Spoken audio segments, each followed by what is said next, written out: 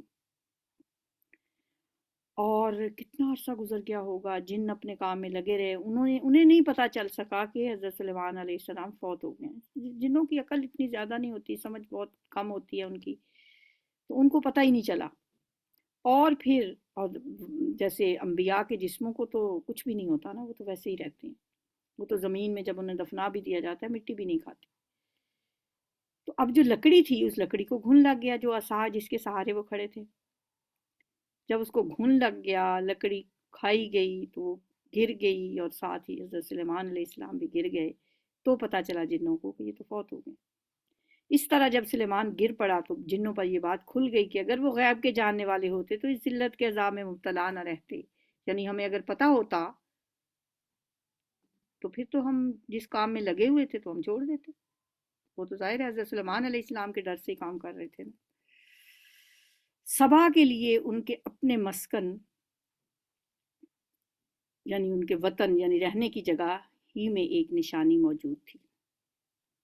لقد کان لسبأ فی مسکنہم آیہ، دو باغ دائیں اور بائیں ان کے لیے تھے۔ اب علماء کہتے ہیں کہ یہاں باغ سے مراد یہ نہیں ہے کہ پورے ملک میں بس 2 ہی باغ تھے، بلکہ اس کا مطلب ہے کہ سبا کی پوری سرزمین گلزار بنی ہوئی تھی۔ انسان جہاں بھی کھڑا ہوتا اسے اپنے دائیں بائیں ہر طرف باغ ہی باغ نظر آتے، دائیں طرف دیکھتا تو بھی، بائیں طرف دیکھتا تو بھی۔ کھاؤ اپنے رب کا رزق، کلوا من رزق ربکم واشکروا لہ، اور اس کا شکر کرو، اس کا ملک ہے عمدہ، پاکیزہ، اور رب ہے بخشش فرمانے والا۔ سبحان اللہ، کیسی نعمتیں دی ہیں ان کو اللہ نے۔ بلدۃ طیبۃ و رب غفور، رب غفور ہے ان کا، بخشنے والا رب، اور عمدہ ملک ان کو عطا کیا، نعمتیں عطا کی، مگر وہ منہ موڑ گئے۔ آخر کار ہم نے ان پر بند توڑ سیلاب بھیج دی، بہت بڑا سیلاب آیا تھا۔ فارسلنا علیہم سیل العرمی فبدلناہم بجنتیہم جنتین ذواتی اکل خمط واصل وشیء من سدر قلیل، اور ان کے پچھلے 2 باغوں کی جگہ 2 اور باغ انہیں دیے جن میں کڑوے کسیلے پھل اور جھاؤ کے درخت تھے۔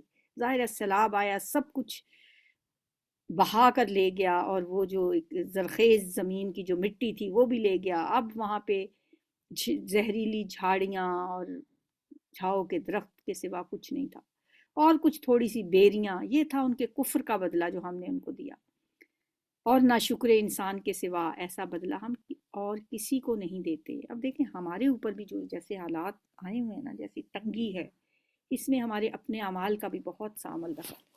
اللہ تعالیٰ جب فرماتے ہیں کہ کسی قوم کی حالت اللہ نہیں بدلتا جب تک کہ وہ خود اپنے آپ کو نہ بدلیں۔ ہم اپنے انداز دیکھ لیں، اپنے کرتوت دیکھ لیں کہ ہم میں ہر بندہ خیانت اس کے اندر کوٹ کوٹ سے بھری ہوئی ہے، چاہے وہ ایک ریڑھی والا ہو یا کوئی ایک اوپر کے درجے کا کوئی پریزیڈنٹ ہو، سب ایک ہی جیسے اپنے اندر جتنی چوری کسی کو کرنے کی موقع ملتا ہے کوئی خیر نہیں کرتا۔ ہم کہتے تو ہیں نا جی فلاں کو دیکھیں، وہ فلاں سیاستدان کو دیکھیں، وہ چور ہیں، وہ ڈاکو ہیں، وہ لوٹ کے لے گئے۔ بھئی ان کے اختیار میں بڑی چوریاں ہیں، جن کے اختیار میں چھوٹی سی چوری ہے وہ چھوٹی سی کر لیتے ہیں۔ جتنا کسی کو موقع ملتا ہے چھوڑتا تو کوئی بھی نہیں ہے۔ جب ہم ایسے ہو جائیں گے تو ڈرنا چاہیے اللہ کے عذاب سے۔ پھر ایسے عذاب آتے ہیں، اللہ نے قرآن میں کیسی کیسی مثالیں دے کے ہمیں سمجھایا۔ اور ہم نے ان کے اور ان بستیوں کے درمیان جن کو ہم نے برکت عطا کی تھی نمایاں بستیاں بسا دی تھیں، اور ان میں سفر کی مسافتیں ایک اندازے پر رکھ دی تھی۔ اب یہاں پہ جو بات کی جا رہی ہے وہ ہے برکت والی بستیاں، کہا جا رہا ہے شام اور فلسطین کو۔ نمایاں بستیوں سے مراد یہ ہے کہ ایسی بستیاں جو شاہراہ عام پر واقع ہوں، کہیں اندر گوشوں میں چھپی ہوئی نہ ہوں۔ اور سفر کی مسافتوں کے ایک اندازے پر رکھنے سے مراد ہے کہ یمن سے شام تک کا پورا سفر مسلسل آباد علاقے میں طے ہوتا تھا، جس کی ہر منزل سے دوسری منزل تک کی مسافت معلوم اور متعین تھی۔ رستے میں ان کو سرائیں ملتی تھیں، ٹھہرنے کی جگہ ملتی تھیں، بارونق وہ ایک سفر ہوتا تھا ان کا۔ چلو پھر ان راستوں میں رات دن پورے امن کے ساتھ، مگر انہوں نے کہا اے ہمارے رب، ہماری مسافت سفر کی مسافتیں لمبی کر دے، یہ ضروری نہیں کہ انہوں نے منہ سے کہہ کے یہ دعا مانگی ہو. بعض اوقات انسان ایسا عمل کرتا ہے جس سے معلوم ہوتا ہے کہ گویا وہ اسے اپنے اللہ سے یہ کہہ رہا ہو کہ یہ نعمت جو تو نے مجھے دی ہے میں اس کے قابل نہیں ہوں. اب اس آیت سے یہ پتہ چلتا ہے کہ وہ قوم اپنی آبادی کی کثرت کو اپنے لیے مصیبت سمجھ رہی تھی اور چاہتی تھی کہ آبادی اتنی گھٹ جائے کہ سفر کی منزلیں جو ہیں وہ دور دور ہو جائیں. انہوں نے اپنے اوپر ظلم کیا، آخر کار ہم نے انہیں افسانہ بنا کے رکھ دیا اور انہیں بالکل تتر بتر کر ڈالا. اور یقیناً اس میں نشانیاں ہیں ہر اس شخص کے لیے جو بڑا صابر و شاکر ہو. ان کے معاملے میں ابلیس نے اپنا گمان صحیح پایا اور انہوں نے اسی کی پیروی کی بجز ایک تھوڑے سے گروہ کے جو مومن تھا.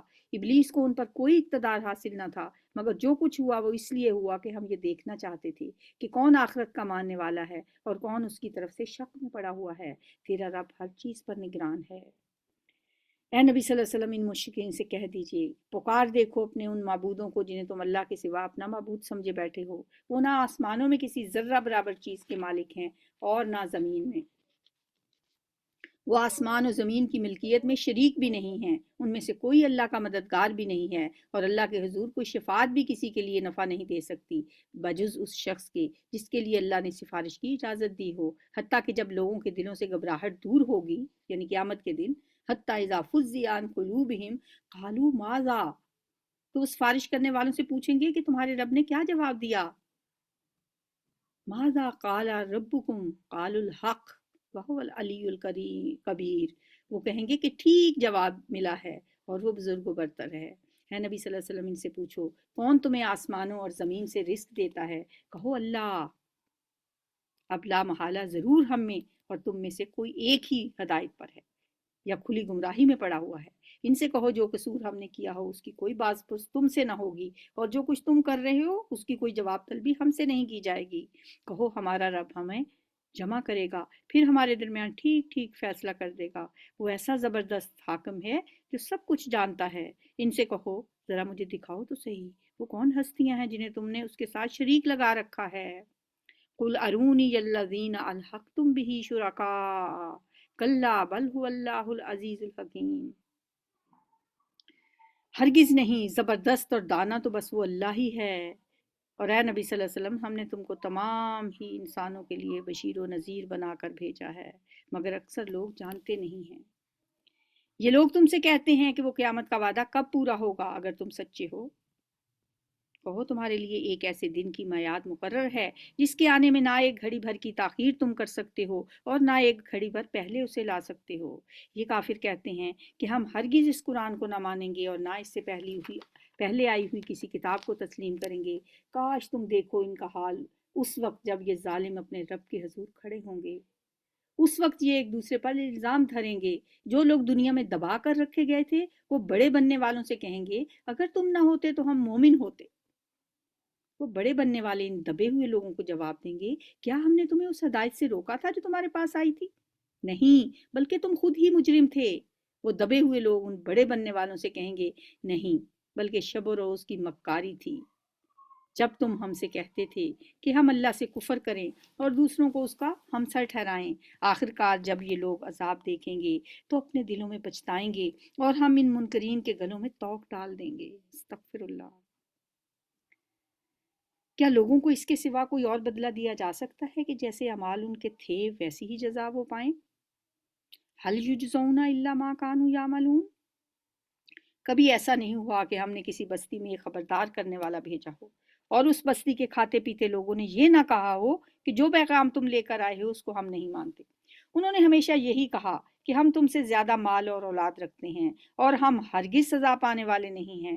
اے نبی صلی اللہ علیہ وسلم، ان سے کہیے میرا رب جسے چاہتا ہے کشادہ رزق دیتا ہے اور جسے چاہتا ہے نپاتلا عطا کرتا ہے، مگر اکثر لوگ اس کی حقیقت نہیں جانتے. رکوع نمبر 11. یہ تمہاری دولت اور تمہاری اولاد نہیں ہے جو تمہیں ہم سے قریب کرتی ہو، مگر جو ایمان لائے اور نیک عمل کرے. یہی لوگ ہیں جن کے لیے ان کے عمل کی دوہری جزا ہے اور وہ بلند و بالا عمارتوں میں اطمینان سے رہیں گے. رہے وہ لوگ جو ہماری آیات کو نیچا دکھانے کے لیے دوڑ دھوپ کرتے ہیں تو وہ عذاب میں مبتلا ہوں گے. اے نبی صلی اللہ علیہ وسلم ان سے کہیے میرا رب اپنے بندوں میں سے جسے چاہتا ہے کھلا رزق دیتا ہے اور جسے چاہتا ہے نپا تلا دیتا ہے۔ جو کچھ تم خرچ کر دیتے ہو اس کی جگہ وہی تم کو اور دیتا ہے، وہ سب رازقوں سے بہتر رازق ہے۔ خرچ کرنے سے کسی کا مال کم نہیں ہوتا، اللہ اور بڑھا دیتا ہے۔ وما انفقتم من شيء فهو يخلفه وهو خیر الرازقین۔ اس لیے کبھی خرچ ہو جانے کے ڈر سے، ختم ہو جانے کے ڈر سے مال روک کے نہ رکھا کریں، اللہ کے رستے میں کھلا خرچ کریں اور اللہ کی اس آیت پہ یقین رکھیں کہ اللہ تعالیٰ اور دے دیتا ہے۔ اور جس دن وہ تمام انسانوں کو جمع کرے گا پھر فرشتوں سے پوچھے گا کیا یہ لوگ تمہاری ہی عبادت کیا کرتے تھے؟ تو وہ جواب دیں گے پاک ہے آپ کی ذات، ہمارا تعلق تو آپ سے ہے نہ کہ ان لوگوں سے، دراصل یہ ہماری نہیں بلکہ جنوں کی عبادت کرتے تھے، ان میں سے اکثر انہی پر ایمان لائے ہوئے تھے۔ کیونکہ مشرکین عرب فرشتوں کو کی بھی عبادت کرتے تھے نا، انہیں بیٹیاں کہتے تھے اللہ کی، اس لیے اللہ تعالیٰ نے بتایا ہے کہ قیامت کے دن جب فرشتوں سے پوچھا جائے گا تو وہ جواب دیں گے دراصل یہ ہماری نہیں بلکہ ہمارا نام لے کر شیاطین کی بندگی کر رہے تھے، کیونکہ شیاطین ہی نے ان کو یہ راستہ دکھایا تھا کہ اللہ کو چھوڑ کر دوسروں کو اپنا حاجت روا سمجھو اور ان کے آگے نظر و نیاز پیش کرو۔ اس وقت ہم کہیں گے کہ آج تم میں سے کوئی نہ کسی کو فائدہ پہنچا سکتا ہے نہ نقصان، اور ظالموں سے ہم کہہ دیں گے کہ اب چکھو اس عذاب جہنم کا مزہ جسے تم جھٹلایا کرتے تھے۔ ان لوگوں کو جب ہماری صاف صاف آیات سنائی جاتی ہیں تو یہ کہتے ہیں یہ شخص تو بس یہ چاہتا ہے کہ تمہیں ان معبودوں سے منحرف کر دے جن کی عبادت تمہارے باپ دادا کرتے تھے، اور کہتے ہیں کہ یہ قرآن محض ایک جھوٹ ہے گھڑا ہوا، افک مفترا۔ ان کافروں کے سامنے جب حق آیا تو انہوں نے کہہ دیا کہ یہ تو سری جادو ہے، حالانکہ نہ ہم نے ان لوگوں کو پہلے کوئی کتاب دی تھی کہ یہ اسے پڑھتے ہوں، اور نہ تم سے پہلے ان کی طرف کوئی خبردار کرنے والا بھیجا تھا۔ ان سے پہلے گزرے ہوئے لوگ جھٹلا چکے ہیں، جو کچھ ہم نے انہیں دیا تھا اس کے عشر شیر کو بھی یہ نہیں پہنچے، مگر جب انہوں نے میرے رسولوں کو جھٹلایا تو دیکھ لو پھر میری سزا کیسی سخت تھی۔ وَقَذَّبَ الَّذِينَ مِن قَبْلِهِمْ وَمَا بَلَغُوا مِعْشَارَ مَا آتَيْنَاهُمْ فَكَذَّبُوا رُسُلِي فَكَيْفَ كَانَ نَكِيرِ۔ رکوع نمبر 12۔ اے نبی صلی اللہ علیہ وسلم ان سے کہہ دیجئے کہ میں تمہیں بس ایک بات کی نصیحت کرتا ہوں، اللہ کے لیے تم اکیلے اکیلے اور دو دو مل کر اپنا دماغ لڑاؤ اور سوچو کہ تمہارے صاحب میں آخر کون سی بات ہے جو جنون کی ہو، وہ تو ایک سخت عذاب کی آمد سے پہلے تمہیں خبردار کرنے والا ہے۔ ان سے کہو اگر میں نے تم سے کوئی اجر مانگا ہے تو وہ تمہیں ہی مبارک ہو، میرا اجر تو اللہ کے ذمے ہے اور وہ ہر چیز پر گواہ ہے۔